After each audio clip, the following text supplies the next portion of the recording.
Camping gear is packed, photography gear is packed, and I'm off for a couple of days down south to explore the Stirling Range. So we'll see whether we can get some of the streaming light coming through the clouds onto the mountains and get a nice image. The weather says it's going to be fine, but down around that area the weather has a mind of its own. We'll spend a couple of nights down there exploring the area and see if we can get a couple of images.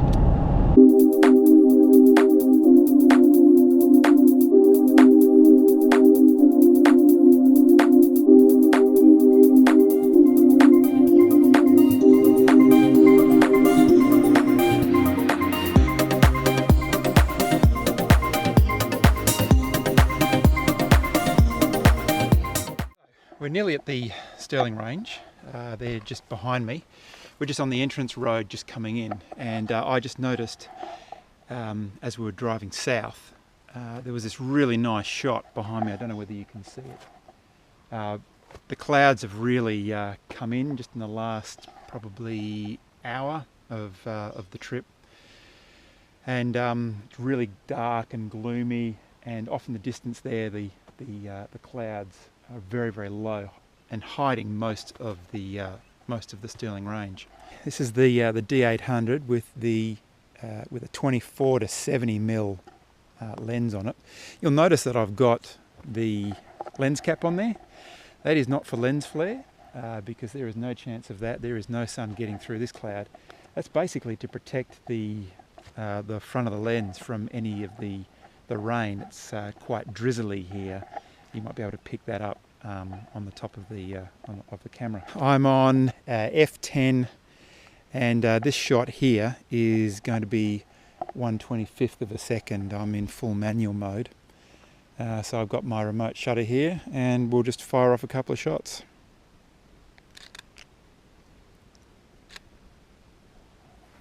I use the live view behind, and then it gives me a bit of an indication my exposure on the right hand side here.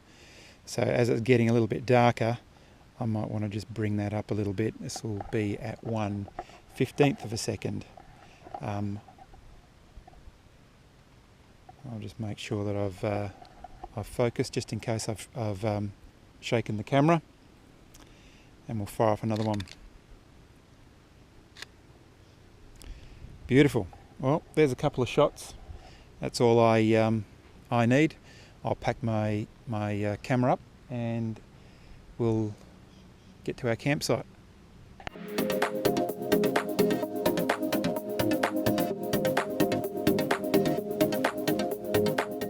So a quick update.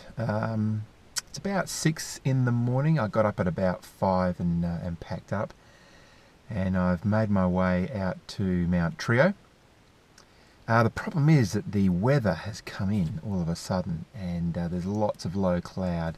The lights are just starting to come up. Sunrise isn't until I think about 7:10, so that's another 40 minutes away.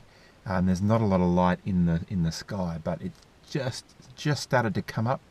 And I can see some of the tops of the lower hills in the area.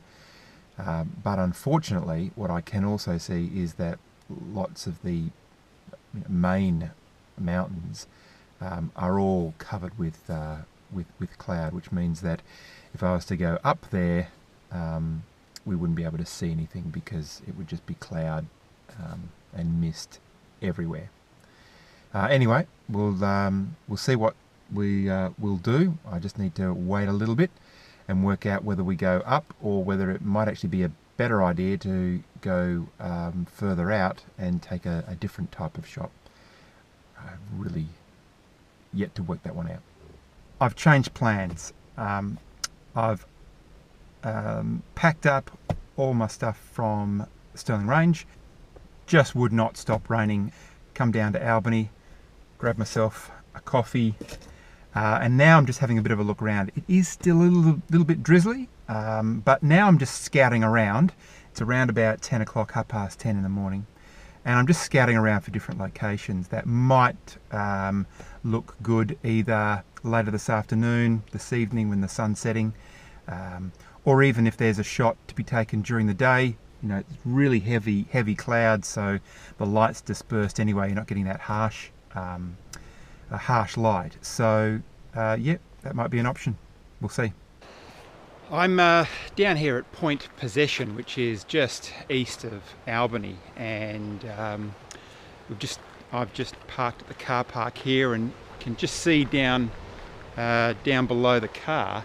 There's a couple of coves. One of them's called Whalers Cove. Hopefully you can see that behind me. Anyway, even though the light is we're in the middle of the day, so the light is not as great. It is quite cloudy, so it's relatively soft and not too harsh. And I can see a cluster of rocks down there that might prove interesting for an image. So I'm gonna walk down the path here and check it out.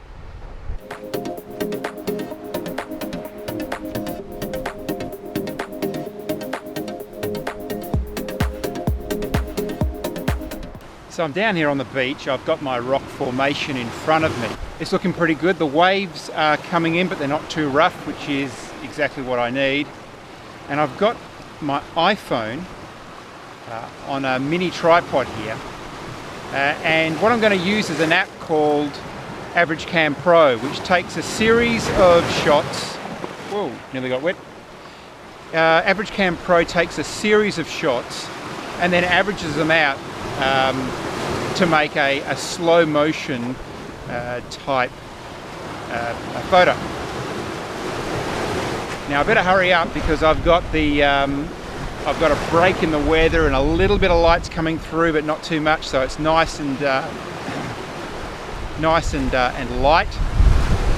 Got my camera set up, so I'll take a shot. Okay, so here's my shot.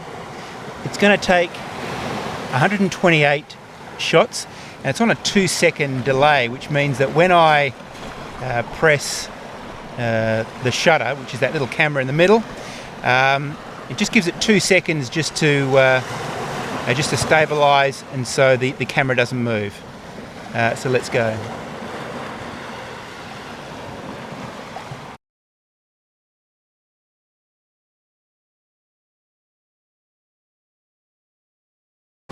You can see it counting down, and there you go, there's the shot.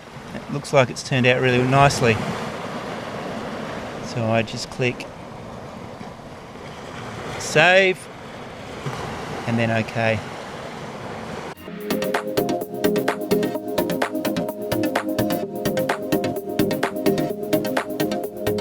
So here we are with the DSLR on the same crop of rocks. Slightly different composition. I've got a little stopper that slows my shutter speed, so it enables me to take a shot of 125th. Oh, sorry, it takes it from 125th down to 1 second, which is really nice. And I'm on f11 at the moment, ISO 100. Let's take the shot. Just waiting for the water. Here we go.